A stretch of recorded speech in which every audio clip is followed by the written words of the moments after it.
So last class में अपन ने देखा था stability of carbocation, isn't it? तो उसको थोड़ा सा रिवाइज कर लेते हैं and then will move on to next topic.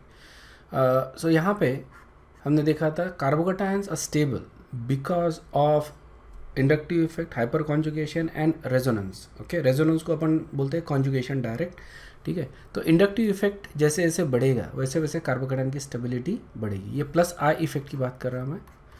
Plus I effect ये इलेक्ट्रॉन डोनेटिंग ग्रुप देते हैं। इंडक्टिवली जो इलेक्ट्रॉन डोनेट कर रहा है that is going to increase the stability. तो इसमें अल्किल ग्रुप्स होते हैं, अल्किल ग्रुप्स और इलेक्ट्रॉन डोनेटिंग ग्रुप।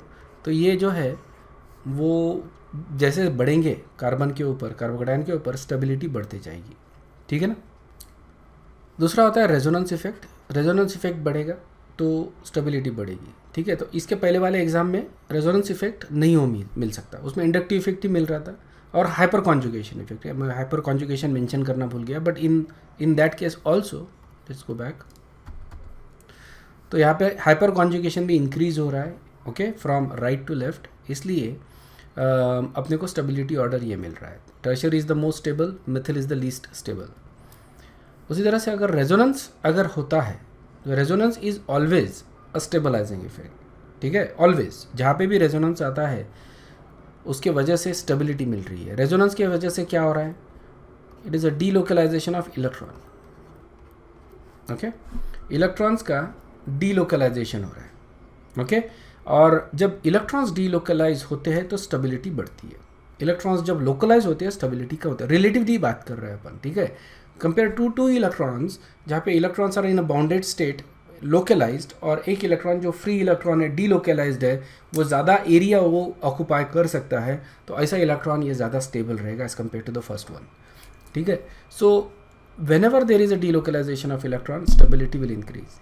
यहाँ पे देखो इलेक्ट्रॉन्स अपन ये कर सकते हैं, इसको बोलते हैं अपन allyl cation. This is your allyl cation, ठीक है। अलील कार्बोकैटायन या अलील कैटायन, इसमें अपन रेजोनेंस ड्रॉ कर सकते हैं। There are two resonance structure, okay, this one and that one. तो electrons can move in that way and you can have these two resonance hybrid structure. Actual structure ये इस तरह का दिखेगा. So you have one positive charge that is distributed equally on these two carbons. Okay, so इसको इस तरह से दिखा सकते हैं अपन.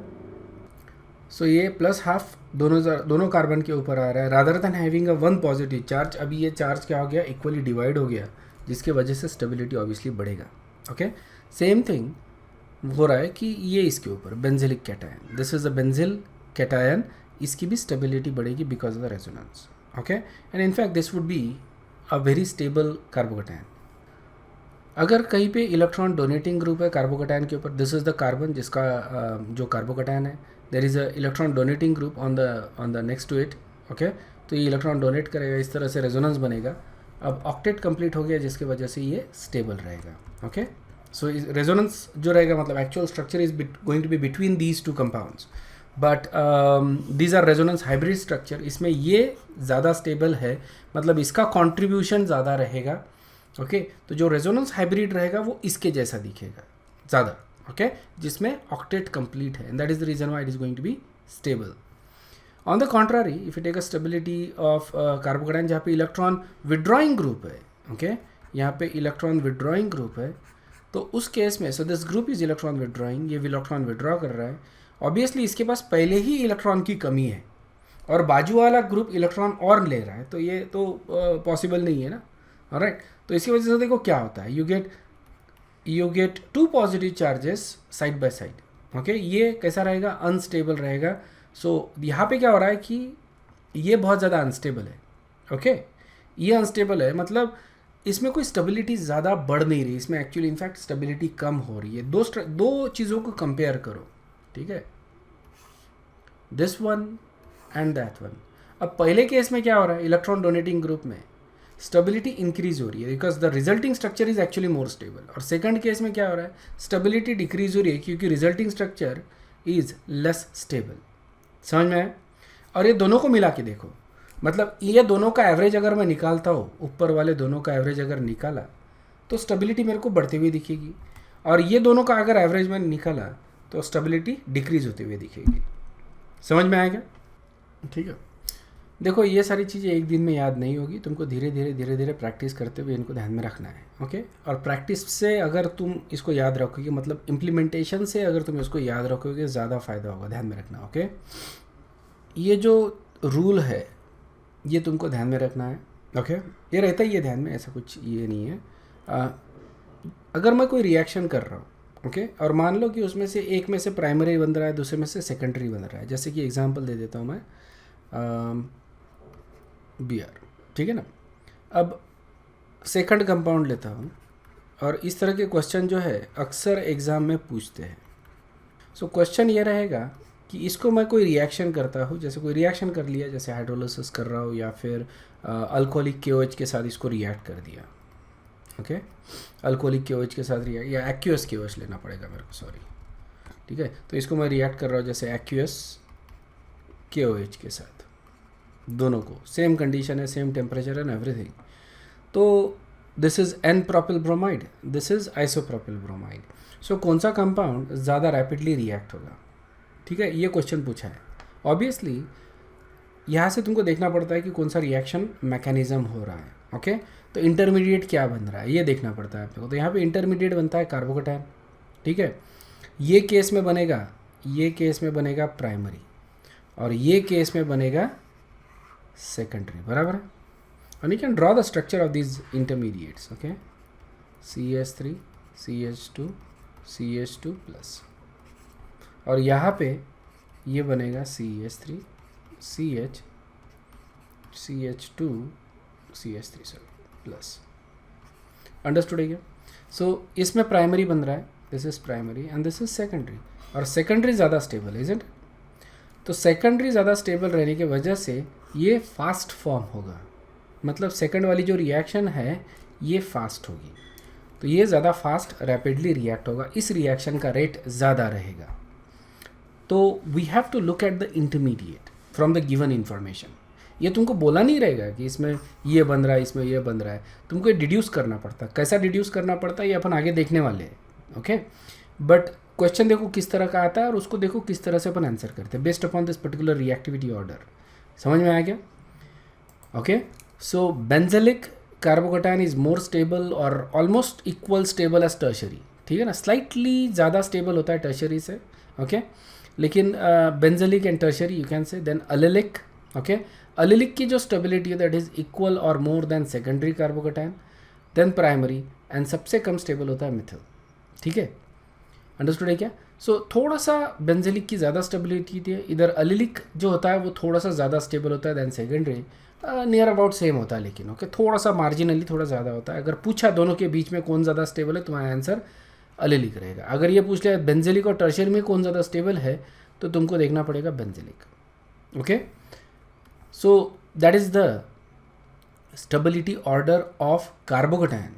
कार्बोकेटायन की स्टेबिलिटी ऑर्डर है, और इनके ऊपर अगर कहीं पे इलेक्ट्रॉन डोनेटिंग ग्रुप आ जाता है तो स्टेबिलिटी बढ़ जाएगी, इलेक्ट्रॉन विड्रॉइंग ग्रुप आ जाता है तो स्टेबिलिटी डिक्रीज हो जाएगी। ओके, ये भी होगा।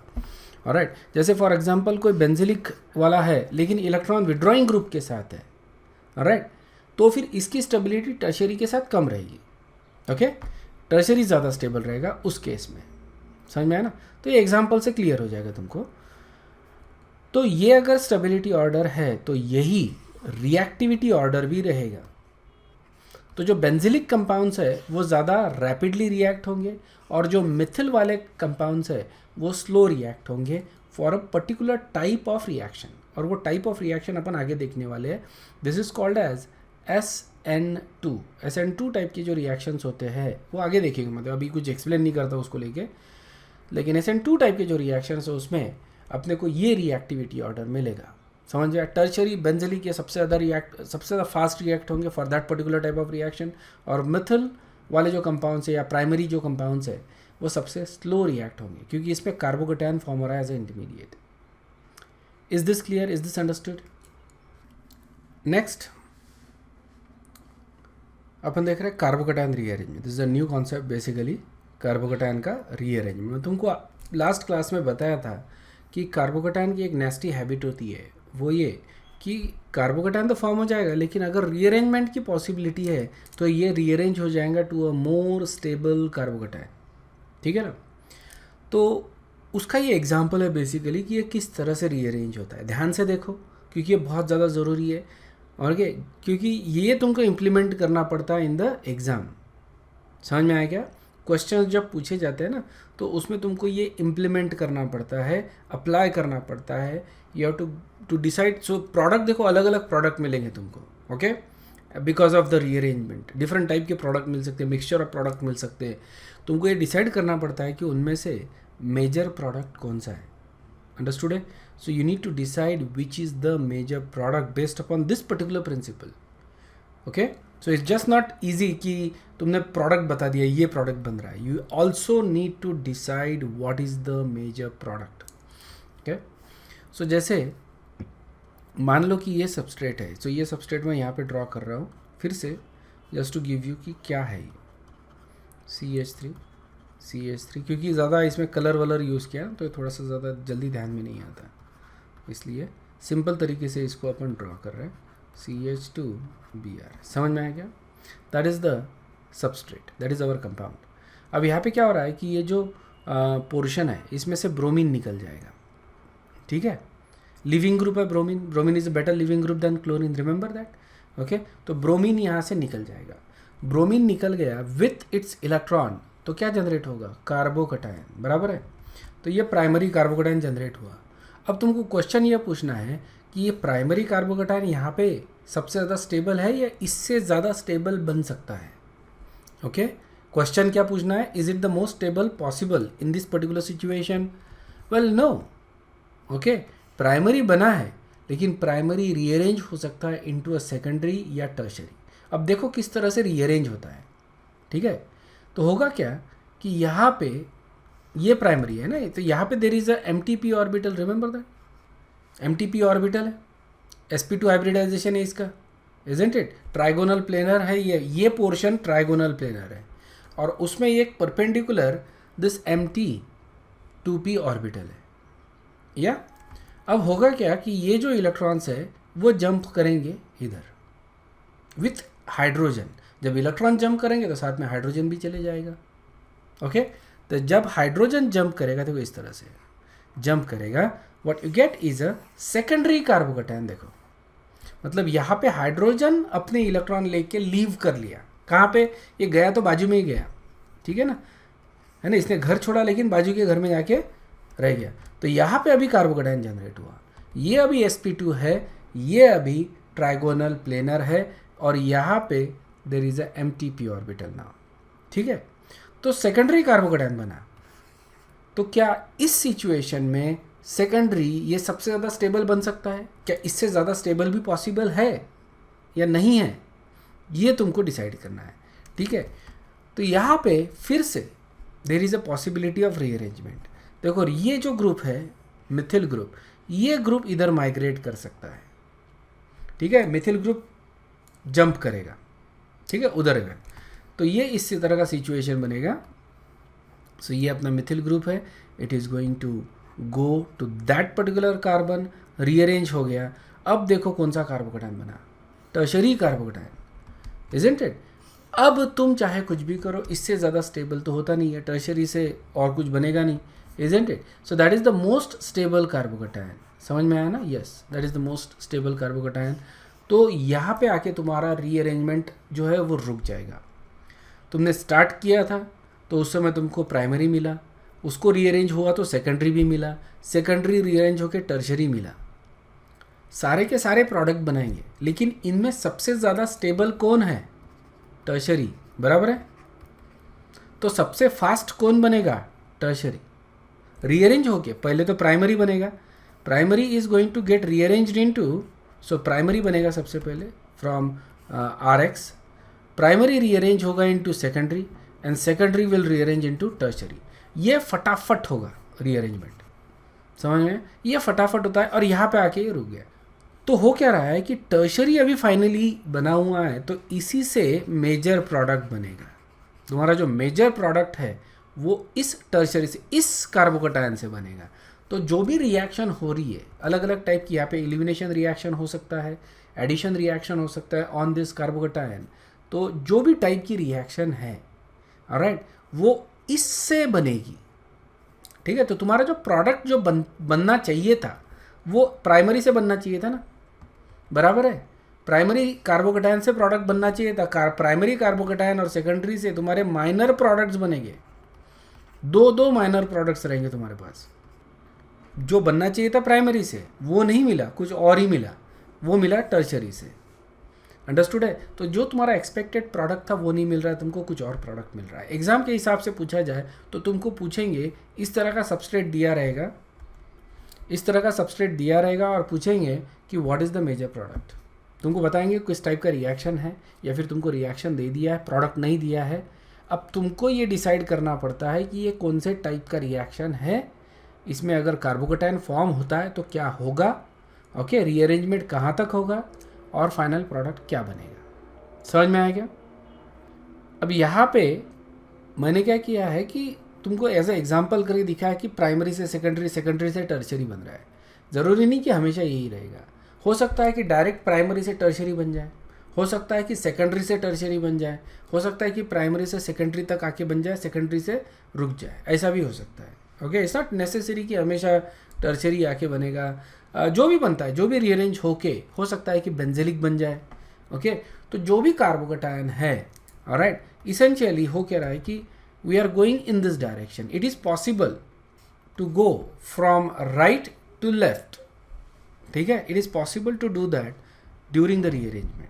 अब तुमको ये डिसाइड करना पड़ता है कि कहाँ तक आके रुकेगा। अपने हिसाब से प्रोडक्ट्स मत बनाओ, मेरे को बेंजिलिक बनाने का है या टर्शरी बनाने का, because tertiary is the most stable one. अरे बनना भी चाहिए, तुम्हारे बनाने से नहीं बनेगा। अपने आप से एटम्स ऐड या सब्सट्रैक्ट मत करो, उसी को रीअरेंज करना है, ठीक है। तो लेट्स अज्यूम कि अपने ये दो कार्बोकेटायन बन रहे। ओके, प्राइमरी को फिलहाल इग्नोर कर दो क्योंकि स्क्रीन पे ये दो है, तो मैं ये दोनों को ही लेके एक्सप्लेन करता हूँ। अब मैं यहाँ से रिएक्शन कर रहा हूँ, ठीक है ना। तो सेकेंडरी भी कार्बोकेटायन है रिएक्शन के इसमें, और अब सेकंड स्टेप होगा। अब मान लो कि OH ग्रुप ऐड हो रहा है। Okay, we have an OH group, OH group. अब OH ग्रुप के ऊपर देखो नेगेटिव चार्ज है, इजंट इट। तो नेगेटिव चार्ज रहने के वजह से वो पॉजिटिव चार्ज की तरफ अट्रैक्ट होगा, तो इधर जाएगा तो क्या प्रोडक्ट बनेगा, CH3 CH3 CH, बराबर है। OH आ गया और ये CH3, ये बराबर है। OH जाके वो पॉजिटिव की तरफ अट्रैक्ट होगा, ये अपना फाइनल प्रोडक्ट हो गया, ठीक है। उसी तरह से it can also go to this carbocation, okay, और ये पॉजिटिव चार्ज की तरफ अट्रैक्ट हो रहा है, और ये ओके। अब यहाँ पे OH आएगा, CH3 CH3। Now the question is, let's call this as reaction 1 and let's call this as reaction A and reaction B. अब रिएक्शन मिक्सचर में प्राइमरी भी है, सेकेंडरी भी है, राइट, और टर्शरी भी है, लेकिन ज़्यादा प्रोपोर्शन में कौन सा रहेगा? जो सबसे ज़्यादा स्टेबल है वो ज़्यादा प्रोपोर्शन में रहेगा, इजंट इट। तो इसका मतलब प्रोपोर्शन में देखा जाए तो टर्शरी सबसे ज़्यादा प्रोपोर्शन में है। तो OH के लिए तो क्या है, जाके पॉजिटिव चार्ज को चिपकना है, इजंट इट। अब ज़्यादा प्रोपोर्शन में ये है, इसलिए ये ज़्यादा बनेगा, isn't it. This is going to be more in concentration, this is going to be less, बराबर है। तो this is going to be your minor, इसको अपन माइनर प्रोडक्ट बोलेंगे। This is going to be your major product. Major product मतलब ये ज़्यादा में बन रहा है, ज़्यादा प्रोपोर्शन में बन रहा है, इसको अपन मेजर बोलेंगे। सबसे ज़्यादा जो बनेगा वो रहेगा मेजर प्रोडक्ट, और जो कम बनेंगे उसको बोलेंगे अपन minor. Minor can be more than one, major can be only one. Understood है क्या? सो ये होता है मेजर और माइनर। नेक्स्ट जो एग्जांपल मैं दिखाना चाहता हूँ वो ये कि how there is a direct rearrangement from primary to tertiary. Primary से डायरेक्ट टर्शरी में किस तरह से रीअरेंजमेंट होता है, and that is very easy to do. Take this type of compound itself, CH2Br ले लिया, ठीक है। अब इसमें से पहले तो Br निकाल लो, लिविंग ग्रुप, ओके, ये लिविंग ग्रुप निकल जाएगा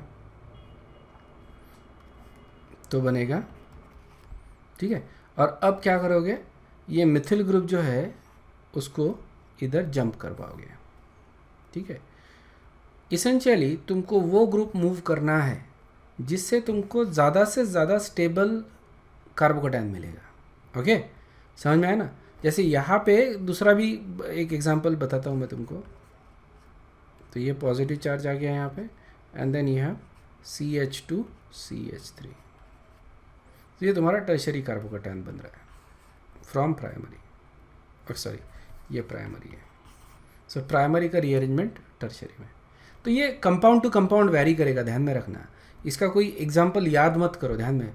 ये तुमको इट्स अ बेसिकली ये रीअरेंजमेंट करना था, इसका ना लाइक अ पजल, ठीक है ना। तो ये यहाँ से ये मूव करा तो कौन सा मिल रहा है, वो मूव किया तो कौन सा मिलेगा, सबसे ज़्यादा स्टेबल मेरे को कहाँ से मिल रहा है, ये तुमको कंपाउंड देख के डिसाइड करना है। Okay, it's kind of like a puzzle. If you like solving puzzle you should like this. समझ में आ गया? ओके, दूसरा एक ये करते हैं कि जैसे फॉर एग्जांपल मान लो यहाँ पे हाइड्रोजन है। अब क्वेश्चन ये बनता है कि तुम्हारे पास दो चॉइस है अभी। तुम या तो हाइड्रोजन मूव कर सकते हो या फिर मिथिल ग्रुप भी मूव कर सकते हो, है ना। There are two methyl group, दो में से कोई भी एक मिथिल ग्रुप, कोई भी ग्रुप तुम मूव कर सकते हो। तो कौन सा ग्रुप मूव करना चाहिए, हाइड्रोजन मूव करना चाहिए या मिथिल मूव करना चाहिए, ये डिसाइड कौन करेगा कि तुमको बेसिकली कौन सा प्रोडक्ट मिल रहा है। ओके, जो तुमको ज़्यादा स्टेबल प्रोडक्ट दे रहा है वो तुम मूव करोगे। अगर मान लो हाइड्रोजन मूव किया है मैंने, ओके, हाइड्रोजन अगर मूव किया है तो ये इस तरह का सिचुएशन बन रहा है टर्शरी कार्बोकेटायन।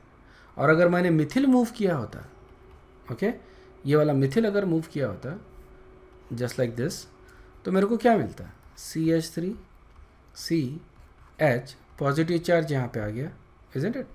जो ग्रुप मूव किया है, ओके, जहाँ से मूव किया है वहाँ पे पॉजिटिव चार्ज आ जाएगा, और जहाँ पे मूव किया है वहाँ से पॉजिटिव चार्ज चेंज हो जाएगा, एंड दिस इज CH3। तो यहाँ पे देखो, तो this is actually secondary and this is tertiary. तो कौन सा ग्रुप मूव करना चाहिए तुमने, मिथिल मूव करना चाहिए या हाइड्रोजन मूव करना चाहिए? Obviously hydrogen.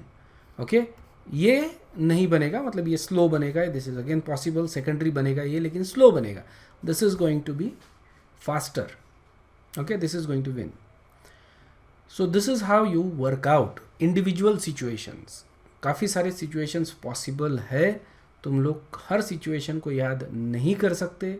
Alright, just think of it like a puzzle that you need to solve, ठीक है। जो मिथिल ग्रुप शिफ्ट हो रहे हैं उसको अपन बोलते हैं मिथाइड शिफ्ट। जो हाइड्रोजन शिफ्ट करते हैं उसको अपन बोलते हैं हाइड्राइड शिफ्ट। याद रखने की ज़रूरत नहीं है, मैं सिर्फ बता रहा हूँ तुमको। These are the terms we use, methide shift या हाइड्राइड शिफ्ट। कौन सा शिफ्ट करना है ये जनरली अपने को, जनरली अगर तुम देखोगे तो हाइड्रोजन ही शिफ्ट करना वैलिड रहेगा ना, क्योंकि हाइड्रोजन शिफ्ट करेंगे तो अपने को सेकेंडरी या मतलब हाइयर वाला कार्बोकेटायन ही मिलना है। तो यहाँ पे अगर तुम देखोगे तो जनरल ट्रेंड तुमको ये दिखता है कि hydride shift is better than methide shift. Okay, that is generally true.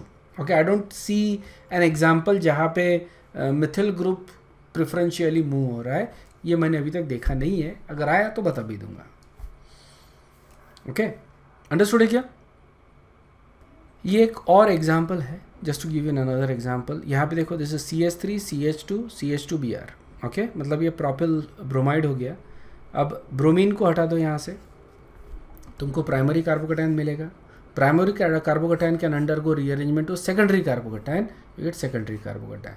क्या और कुछ हो सकता है यहाँ पे, टर्शरी मिल सकता है क्या? नहीं मिल सकता, isn't it. So you cannot have a tertiary carbocation. तो ये यहाँ पे आके रुक जाएगा, इससे मेजर प्रोडक्ट बनेगा और इससे माइनर प्रोडक्ट बनेगा।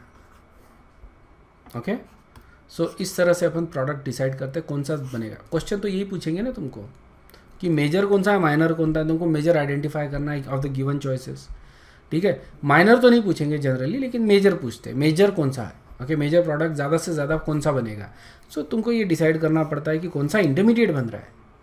ओके, कौन सा ज़्यादा स्टेबल है, और जो ज़्यादा स्टेबल है उससे ज़्यादा बनने वाला मेजर प्रोडक्ट रहेगा।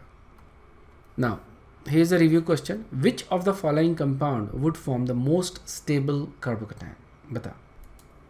सो यहाँ पे तुमको देखना पड़ता है कौन सा कार्बोकेटायन बनेगा. सो अगर तुम फर्स्ट का देखो तो यहाँ पे ये वाला कार्बोकेटायन बन रहा है, दैट इज सेकेंडरी कार्बोकेटायन, बराबर है. इसमें कौन सा बनेगा, देखो 4 कार्बन, 1 2 3 4. ठीक है, ये थोड़ा सा स्ट्रक्चर जो है स्केलेटल स्ट्रक्चर ड्रॉ करने की आदत डाल लो, तुम्हारा बहुत ज़्यादा टाइम बचेगा इसमें. ठीक है, ये प्राइमरी हो गया. ठीक है, ये कौन सा बनेगा, दैट इज़ टर्शरी. ठीक है, तो डंडी जो है ना वो नीचे भी दिखा सकते हैं अपन इस तरह से, doesn't make a difference. Alright, लेकिन ये गलत लगता है. ओके, क्योंकि ये it seems like a pyramidal structure, so मेरे को थोड़ा आदत नहीं है इसलिए. This is tertiary and this is again you gonna get primary. 1 2 3 4 5. This is primary, 1 2 3 4 5. Okay, so you have secondary, tertiary and primary. Secondary, primary and tertiary. So obviously tertiary is the most stable carbocation. Understood again your question? This is how you will work it out. Yeah, okay, so that was about carbocation. अब जो अपन देख रहे हैं that is basically a carbon anion. ठीक है, ना carbocation का थोड़ा सा अपन एक दो और देख सकते हैं example, I guess it's fine. ठीक है, some of the rearrangements are crazy. Yeah, some of the rearrangements are done are actually very crazy. काफ़ी मतलब एग्ज़ाम के हिसाब से देखना है अपने को, राइट. तो डिफ़िकल्टी लेवल बढ़ाई जा सकती है just with the rearrangement self. ठीक है, विद द रीअरेंजमेंट सेल्फ. और फिर फाइनल प्रोडक्ट जो है तुम OH ग्रुप लगा दो पॉजिटिव चार्ज के ऊपर या कोई और ग्रुप लगा दो पॉजिटिव चार्ज के ऊपर, हो गया. That is going to give the final product. ठीक है, so look at this particular example, how we actually do it. ठीक है, okay, so that is our compound. ठीक है, एज फाइन, मतलब तो थोड़ा सा ये ले लिया with respect to previous compound, उसी टाइप का है. But let's see what is the major product going to be for this particular reaction. ठीक है, तो यहाँ पे सबसे पहले अपने को कार्बोकेटायन बनाना पड़ेगा. So what will do is, ये ब्रोमीन जो है वो निकल जाएगा. So just do that and that is your positive. See this is actually CH2. या मैंने गलती से CH3 लिखा है. सो that is CH. So that is your carbocation. अब यहाँ से हाइड्रोजन मूव होगा या मिथिल ग्रुप मूव होगा, ऑब्वियसली हाइड्रोजन, राइट, क्योंकि मिथिल मूव हुआ तो सेकेंडरी मिल रहा है, लेकिन हाइड्रोजन मूव हुआ तो टर्शरी मिल रहा है. तो इसको ड्रॉ कर रहे हैं अपन. ओके, सो हाइड्रोजन मूव हो गया, so you are left with this one and this is now CH3. So positive. क्या इससे ज़्यादा और कोई स्टेबल कार्बोकेटायन पॉसिबल है? टर्शरी तो मिल रहा है अपने को. So this was actually primary and this is tertiary. But क्या इससे ज़्यादा स्टेबल पॉसिबल है? इसके लिए कौन सा ग्रुप मूव करना पड़ेगा? ओके, जो CH3 बोला है या जिन्होंने सोचा है कि CH3 मूव करना है, that is actually right. Okay, CH3 अगर मूव करते हैं तो मैं तुमको दोनों मूव करके दिखा देता हूँ. दोनों मूव करो, ठीक है ना. देखो कैसा डिसाइड करोगे, कभी स्टार्टिंग में अपने को इतना आइडिया नहीं होता है, isn't it. So you move both and see what type of carbocation you actually get. तो यहाँ पे मैं मिथिल मूव करता हूँ. सो दिस इज CH3 C, ये हो गया बेंजीन. पॉजिटिव चार्ज यहाँ पे आएगा CH3 और यहाँ पे अगर मैं मूव करता हूँ यूजिंग दिस कलर ब्लू, और यहाँ पे अपन फिनिल ग्रुप मूव कर रहे हैं. फिनिल ग्रुप, ठीक है. जब इसको अपन एज अ ग्रुप बोलते हैं तो it is a phenyl IUPAC nomenclature के हिसाब से. सो CH3 C और ये फिनिल ग्रुप यहाँ पे मूव किया तो ये CH3 रहेगा यहाँ पे पॉजिटिव चार्ज. ओके, CH3 और यहाँ पे there is a benzene ring. Okay, and then the CH3 pen. Obviously you know कि कुछ दिनों से ये ठीक से नहीं चल रहा है. जब से ये इनका अपडेट हुआ है तब से राइटिंग इसका ठीक से नहीं चल रहा है. But I think it should B okay for now. So which one is more stable, A or B? Yes, A is more stable. ये बेंजिलिक है, tertiary. This is actually a tertiary benzylic cation, isn't it? और ये जो है this is actually सिर्फ tertiary cation. Okay, this is a tertiary benzylic cation and this is only a tertiary cation.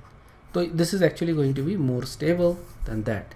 So major product जो बनेगा वो इससे बनेगा. अब OH ग्रुप लगा तो पॉजिटिव चार्ज के ऊपर, हो गया तुम्हारा मेजर प्रोडक्ट. ठीक है, या फिर जो भी रिएक्शन हो रहा है, रिएक्शन का टाइप अपने को देखना पड़ेगा. आगे अपन ये भी देखेंगे इससे भी इलिमिनेशन हो सकता है, उससे मेजर प्रोडक्ट बनता है, वो कैसे होता है वो भी अपन आगे देखेंगे. ठीक है ना. बट फिलहाल that is the most stable carbocation और इसी से मेजर प्रोडक्ट बनेगा तुम्हारा. तो नेक्स्ट जो चीज़ अपन देख रहे हैं that is basically what is called as carbon anion. Okay, carbon anion ये opposite to that of carbocation है. देखो ये कार्बन एनायन होता है, it is sp3 hybridised. Okay, and there is a negative charge on the carbon. Okay, ये इसका shape जो होता है that is basically pyramidal shape, trigonal pyramidal geometry होता है. Okay, now these are nothing but Lewis bases. देखो negative charge है तो लुइस बेस के जैसा ये एक्ट करेंगे and they form the strongest most reactive bases. सबसे स्ट्रॉन्ग बेसेस जो होते हैं वो ये होते हैं. अंडरस्टूड है क्या? Carbon anion. मैं ये बात बहुत ज़्यादा इससे इम्पैक्ट से एम्फोसाइज कर रहा हूँ. यू मस्ट रिमेंबर दिस कि carbon anions are actually bases, क्योंकि हम ऑर्गेनिक केमिस्ट्री में बहुत बार इसको यूज़ करते हैं, बहुत ज़्यादा यूज़ करते हैं. Okay, we don't remember it. ठीक है, बुक में भी दिया नहीं होता है ना, बार बार मेंशन नहीं करते. एक बार मेंशन कर दिया हो गया, लेकिन एज अ टीचर ये मेरे को बताना पड़ता है बार बार. तो जब तुमको याद हो जाएगा, डोंट वरी अबाउट इट. ठीक है, कहाँ पे देखते ही तुम पता चल जाएगा कि ये क्या है, इसका हाइब्रिडाइजेशन क्या है, ये सब कुछ क्या है. तो ये मैं तुमको याद दिलवाते रहूँगा throughout basically. But you need to be able to remember this कि carbon anions are Lewis bases, carbocations are Lewis acids. Okay, और ये सबसे स्ट्रांग जो बोलते हैं अपन, सबसे स्ट्रांग बेसिस ये बना रहे कार्बन एनायन. ओके, ये इतने स्ट्रांग है बेसिकली, मैंने यूज़ किया है इनको, कुछ जो बेसिस है इनको यूज़ करना पड़ता है इन सर्टन रिएक्शंस. तो ये जब आते हैं इनको निकालने के लिए भी स्पेशल तरीका है. ओके, ऐसा नहीं कि मतलब तुम जस्ट पोर कर सकते हो, ऐसा नहीं है. इनको निकालना भी, बॉटल से निकालना भी एक स्किल है. Okay, because they are very reactive. अगर तुमने केयर नहीं किया तो जो बॉटल है वो डिस्ट्रॉय हो जाएगी, तुम्हारे हाथ के ऊपर गिर जाएगा तो तुम उसका प्रॉब्लम हो जाएगा. बेसिकली ऐसा हुआ नहीं है कभी.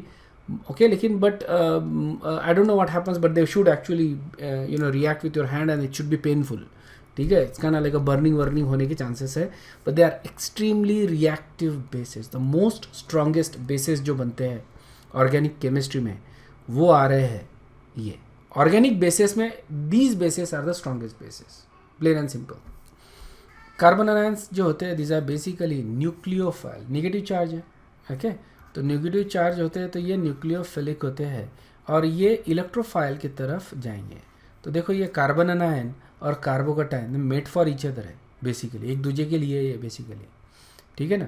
लेकिन ज़रूरी नहीं कि हमेशा रहेंगे रिएक्शन में. जैसे फॉर एग्जांपल कार्बो एनायन अगर कहीं पे है तो ये पॉजिटिव चार्ज की तरफ भागेगा. ठीक है, तो nucleophile will get attracted to electrophile and electrophile will get attracted to nucleophile. और काफ़ी रिएक्शंस में तुम्हारा काम यही होता है, आइडेंटिफाई कर लो which one is electrophile and which one is nucleophile. इतना ही तुमको करना है. सो न्यूक्लियोफाइल आइडेंटिफाई करो कौन है और उसको पॉजिटिव चार्ज की तरफ लेके जाओ. समझ में आया क्या? और इलेक्ट्रोफाइल आइडेंटिफाई करो, उसको नेगेटिव चार्ज की तरफ लेके जाओ. जहाँ पे भी सबसे ज़्यादा नेगेटिव चार्ज रहेगा वो उधर जाएगा, ये जहाँ पे भी सबसे ज़्यादा पॉजिटिव चार्ज रहेगा वो उधर जाएगा. ओके, और ये रिएक्शन हो गई तुम्हारी. That's how simple it is. Okay, लेकिन ये आइडेंटिफाई करना that is the skill. Okay, ये अपने को डेवलप करना है. सो कार्बोकेटायन का फॉर्मेशन अपन ने देखा, उसी तरह से कार्बन एनायन का फॉर्मेशन देखते हैं. और ये भी हेट्रोलिटिक बॉन्ड क्लीवेज से ही होता है. जैसे मान लो कि Y is the living group. ठीक है ना. अब Y ये जो रहेगा ये अपने इलेक्ट्रॉन लेके नहीं जाएगा. ये हो सकता है कि इससे कम इलेक्ट्रोनेगेटिव है. ओके, कार्बन से तो इलेक्ट्रॉन जो है वो कार्बन लेके जा रहा है. So you can think of like carbon being more electronegative than Y. Okay, तो इलेक्ट्रॉन अभी कार्बन के पास रह गए. So what we get is a carbon anion. Okay, this is carbon वाला अनायन, इसलिए कार्बन आयन बोल रहे हैं इसको अपन. Okay, so that is carbon. इसका स्ट्रक्चर भी देख सकते हैं अपन इस तरह से. सो मान लो कि ये अपना सबस्ट्रेट है और this is our leaving group. ठीक है, अब carbon is more electronegative than that, ऐसा अज्यूम कर लेते हैं। तो कार्बन ये इलेक्ट्रॉन रख लेगा, ये 2 इलेक्ट्रॉन, और लिविंग ग्रुप चले गया without the electron. Okay, and what got is a carbon anion. ठीक है, अब कार्बन अनायन कैसा फॉर्म करते हैं वो अपन आगे देखेंगे basically with real examples, but that is basically how in general you will form a carbon anion. Okay, and again that is the structure of carbon anion. It has sp3 hybridization. Alright, lone pair of electron जो है that is also a part of hybridization. ठीक है, lone pair of electron है, remember ये कई नई बात नहीं है, हमने वाटर में देखा, अमोनिया में देखा है ना, या नाइट्रोजन वाले जितने भी अमोनिया अमीन्स वाले जितने कंपाउंड आते हैं, अल्कोहल हो गया, ईथर हो गया, ये सब में lone pair of electron is part of sp3 hybridization. समझ में आया ना, water, alcohol, ether, ammonia, amines, सब में ओके जो एलिमेंट के ऊपर लोन पेयर ऑफ इलेक्ट्रॉन होते हैं, these are part of hybridization, ये अपन ने देखा है। ओके, इलेक्ट्रॉनिक लेवल पे अगर देखते हैं तो इस तरह से दिखेंगे अपन, ये CH3Lg ग्रुप, बेसिकली ये CH3Lg, okay, leaving group. Okay, उसका इलेक्ट्रॉनिक कॉन्फ़िगरेशन ये रहेगा वैलेंस शेल का। ओके, ये sp3 हाइब्रिडाइजेशन है, सारे के सारे हाइब्रिडाइज्ड है। We have 4 orbitals, 1 2 3 4 orbitals that are sp3 hybridised. Okay, सब में 2 इलेक्ट्रॉन है, यू कैन क्लियरली सी, ये 2 इलेक्ट्रॉन तुम्हारे को यहाँ पे दिख रहे हैं। अब क्या होगा कि जो लिविंग ग्रुप है ये चले गया। ओके, लिविंग ग्रुप चले गया, लेकिन इलेक्ट्रॉन किसने ले लिए? कार्बन ने। लिविंग ग्रुप चले गया बेचारा without electron. Okay, so we got that. So essentially यहाँ पे जैसे ये है हाइड्रोजन हाइड्रोजन हाइड्रोजन, और ये रहा तुम्हारा लिविंग ग्रुप। ओके, अब सिचुएशन ये हो गया कि ये लिविंग ग्रुप चले गया, लेकिन 3 हाइड्रोजन जैसे कि वैसे ही है, हाइब्रिडाइजेशन नहीं टूटेगा, सेम हाइब्रिडाइजेशन रहेगा, that is the same hybridization. Understood है क्या? Okay, you still have 3 hydrogens, यहाँ पे कुछ भी, सिर्फ लिविंग ग्रुप निकल गया, हाइब्रिडाइजेशन रिमेन्स सेम, स्ट्रक्चर में थोड़ा सा चेंज आएगा। अब यहाँ पे अगर देखा जाए तो बॉन्ड एंगल करीब करीब 109.5 मिलेगा, यहाँ पे लोन पेयर की वजह से बॉन्ड एंगल क्या हो जाएगा, बेंड हो जाएगा, अमोनिया जैसा स्ट्रक्चर बनेगा, और बॉन्ड एंगल यहाँ पे जो बनेगा that should be around 107.5। Clear है क्या? Alright, this is the review question. What is the hybridization of carbon of a carbocation and carbon anion respectively? बताओ। So carbocation का जो hybridization होता है that is sp2, trigonal planar geometry होती है। Carbon anion is sp3, इसका trigonal pyramidal geometry होती है। ठीक है, so correct answer is B. Okay, most of you guys actually got it right, very good. Next जो कॉन्सेप्ट अपन देख रहे हैं that is also related to carbon anions. इसको अपन देख रहे हैं इन्वर्जन ऑफ कार्बन अनायंस। अगर मान लो कि कार्बन अनायन है और उसमें 4 अलग अलग ग्रुप लगे हुए हैं, 1 2 एंड 3, 4 अलग अलग ग्रुप अगर लगे हुए हैं तो इट कैन एक्चुअली फ्लिप। ठीक है ना, उल्टा हो जाएगा, जैसे छाता उल्टा हो जाता है ना, छाता जैसे उल्टा हो जाता है वैसे ये उल्टा हो गया। इसको बोलते हैं अपन inversion, inversion of carbocation, sorry carbon anion. Okay, carbocation तो ट्राइगोनल प्लेनर होता है, उसमें कोई पंगा ही नहीं है। ये देखो छाते जैसा है तो ये फ्लिप हो जाएगा। ओके, अंडरस्टूड है क्या? फ्लिप हो गया और फिर से ये फ्लिप हो गया, फिर और ये कंटिन्यूसली होते रहता है inversion. Okay, electrons basically go down and up, चलते रह रहा है बेसिकली।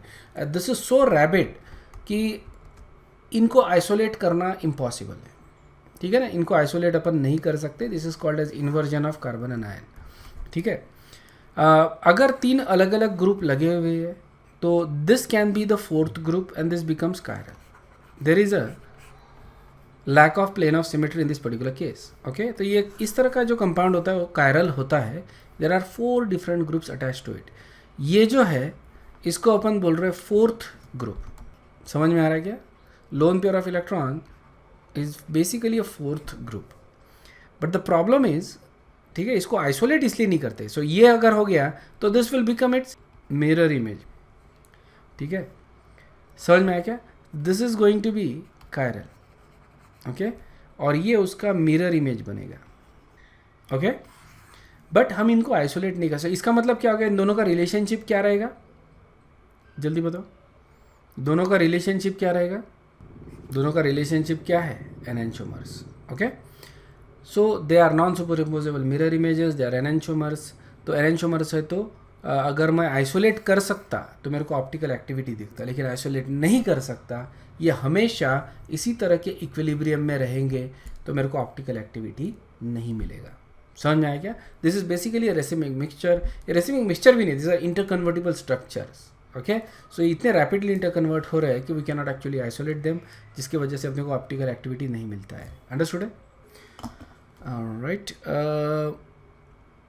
बहुत ज़्यादा एक्चुअली कवर नहीं हुआ, देयर स्टिल सम लेफ्ट, और ये आज के क्लास में तो होना नहीं है।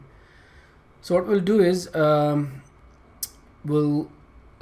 विल स्टॉप हियर, ठीक है, and will continue with stability of carbocation in the next class. Okay.